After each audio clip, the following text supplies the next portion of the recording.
बंधुओं, महावीर स्वामी द्वारा की गई 21,000 वर्ष पहले भविष्यवाणी अब काफी हद तक सही होती जा रही है। अब इस वीडियो में डिटेल में हम देखेंगे कि उनकी भविष्यवाणी क्या क्या थी। श्री गौतम स्वामी ने परमात्मा श्री महावीर स्वामी को वंदन कर पंचम आर्य का स्वरूप पूछा। नाथ ने अमृतमय वाणी में फरमाया, हे इंद्रभूति, मेरे निर्वाण के पश्चात 3 वर्ष और 8.5 महीने व्यतीत होने पर चौथा आरा उतर कर 21,000 वर्ष प्रमाण का 5वां आरा लगेगा। मेरे निर्वाण के 12 वर्ष पश्चात तेरा मोक्ष होगा। 64 वर्ष अंतर जम्बू सिद्ध पद प्राप्त करेंगे। तत्पश्चात 10 वस्तुएं आहारक शरीर, पुलाख लब्धि, मनप्रव ज्ञान, केवल ज्ञान, परमा अवधि ज्ञान, शपक श्रेणी, उपशम श्रेणी, परिहार विशुद्धि, सूक्ष्म संपराय केवल ज्ञान, यथाख्यात चारित्र, जिनकल्प तथा सिद्ध गति का विच्छेद होगा। मेरे मोक्ष के 170 वर्ष पश्चात अनेक ग्रंथों का निर्माता भद्रबाहु का स्वर्गवास होगा।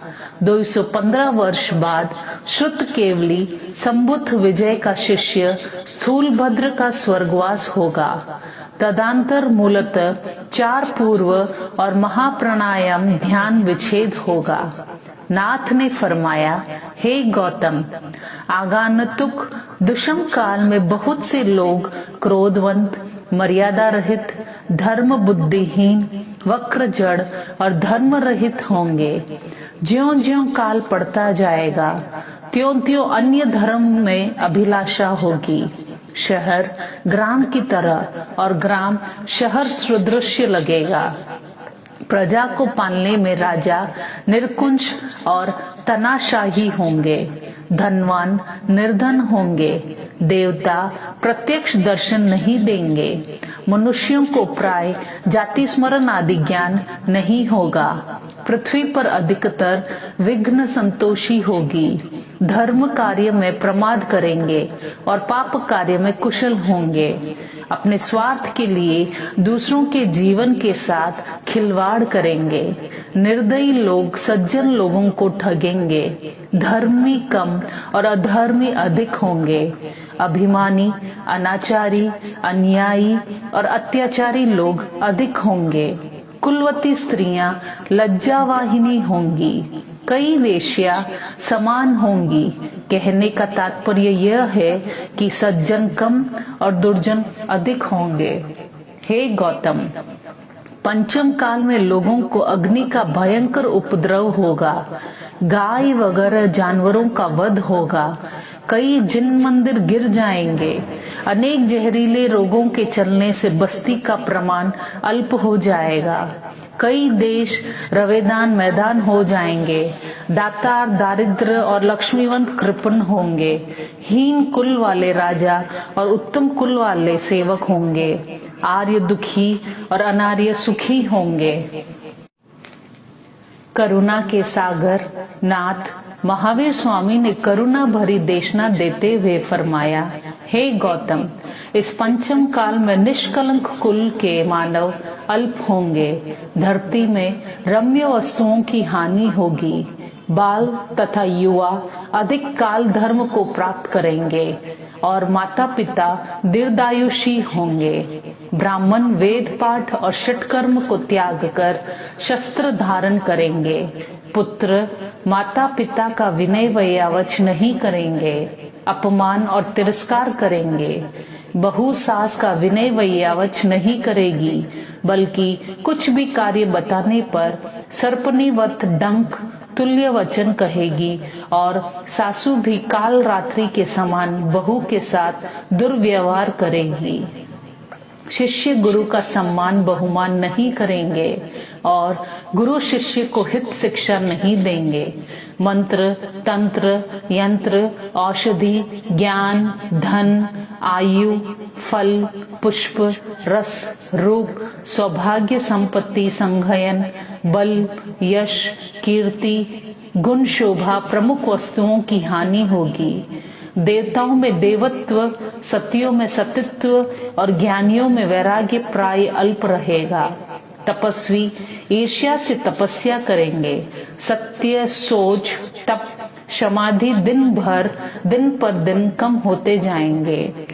हे गौतम, पंचम काल में साधु जन तंत्र मंत्र यंत्र आदि में नित्य अधमशील रहेंगे। धन के लिए ज्योतिष और वैदिक विद्या सीखेंगे।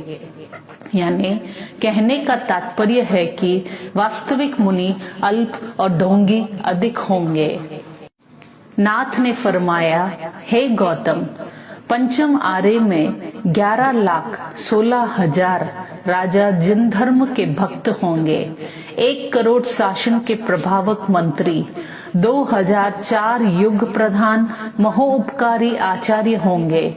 उनमें सुधर्मा और जम्बू का मोक्ष होगा। शेष सर्व एक अवतारी होंगे। 11,11,016 युग प्रधान के तुल्य अन्य आचार्य होंगे। 33,04,419 मध्यम गुणकारी आचार्य होंगे। 55,55,55,550 अविनयचारी होंगे। 55 लाख करोड़, 55,000 करोड़, 5400 करोड़, 44 करोड़ इतने उपाध्याय वाचनाचार्य होंगे।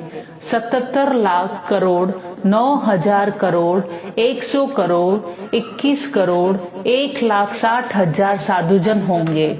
10 कोड़ा कोड़ी, 200 करोड़, 92 करोड़, 32 लाख 99,100 साध्वियां होंगी। 16 लाख करोड़, 3,000 करोड़, 300 करोड़, 70 करोड़, 84 लाख श्रावक होंगे। 35 लाख करोड़, 92,000 करोड़, 500 करोड़, 32 करोड़ श्राविकाएं होंगी। क्षेत्रपेक्षा कुछ मतभेद भी है। पंचम आर्य के अंत में 10वें कालिक जिन कल्प आवश्यक अनुयोग द्वार और नंदी सूत्र के ज्ञाता दुप्पस सूरी होंगे। उनको 2 हाथ का शरीर प्रमाण होगा। 12 वर्ष गृहस्थाश्रम में, 4 वर्ष साधु पद में और 4 वर्ष आचार्य पद पालन करेंगे।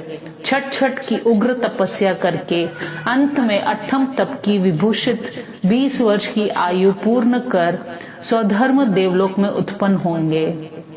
वहां पर एक सागरोपम की भव्य स्थिति भोग कर इस ही भरत क्षेत्र में पुनः जन्म लेंगे और यहीं से मोक्ष पर प्राप्त करेंगे।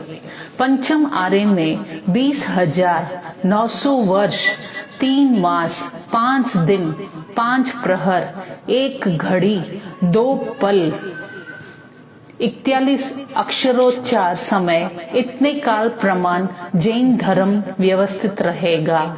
99 वर्ष, 8 मास, 24 दिन, 2 पहर, 5 घड़ी, 57 पल, 11 अक्षरोच्चार समय पर्यंत जैन धर्म मंद रहेगा। इस तरह आर्य के प्रातः भाग में जैन धर्म की सर्वथा विच्छेद हो जाएगा।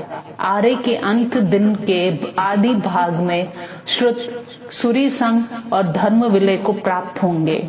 मध्य भाग में विमल वाहन राजा, सुमुख मंत्री और राजनीति का नाश होगा। अंत में साय काल में अग्नि का विनाश होगा।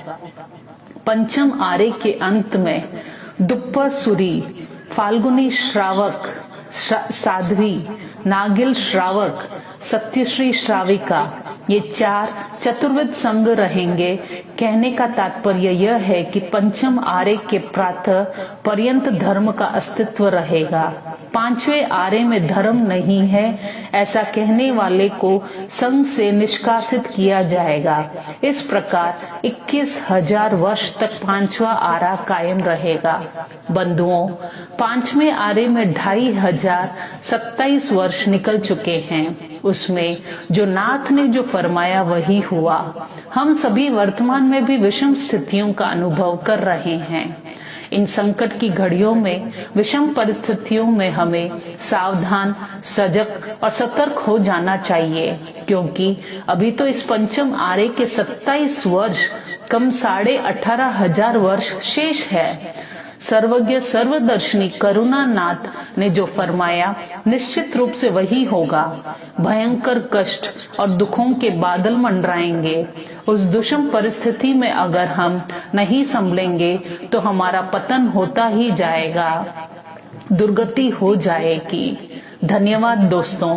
अगर अच्छा लगा ये वीडियो तो प्लीज लाइक, कमेंट एवं सब्सक्राइब भी करें।